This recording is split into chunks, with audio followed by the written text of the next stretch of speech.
ஒரு ஞாயிற்றுக்கிழமை என் மனைவியுடன் பூ வாங்க போனேன். எப்பொழுதாவது தான் நாங்கள் பூ வாங்குவோம். அப்படி வாங்கினால் அந்த கடையில் தான் வழக்கமாக வாங்குவோம்.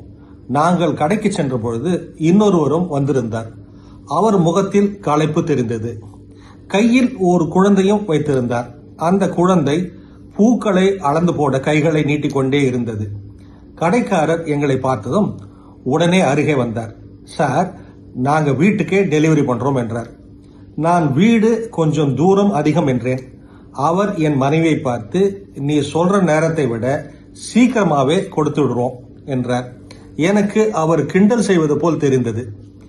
டெலிவரிக்கு சார்ஜ் பண்றதில்லை என்றார் தொடர்ந்து. அதிக பணத்திற்கு வாங்கக்கூடிய வாடிக்கையாளரை, சோம்பலால் கடைக்கு அடிக்கடி வர முடியாத வாடிக்கையாளரை அடையாளம் கண்டுகொண்டு கூடவே தீர்வையும் முன்வைத்த அவரது வியாபார மூளையை கண்டு வியந்தேன். இப்பொழுது என் மனைவி ஏராளமாக பூ வாங்குகிறாள். அதிகமாக பூக்கள் விற்பதால் வியாபாரிக்கும் மகிழ்ச்சி, அதிகமாக வாங்க முடிவதால் என் மனைவிக்கும் மகிழ்ச்சி.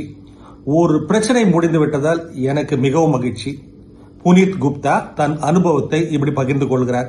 இது போன்ற சிந்தனைகளுக்கு தமிழ் பூமர் அபிஷியல் சேனலை சப்ஸ்கிரைப் செய்யுங்கள்.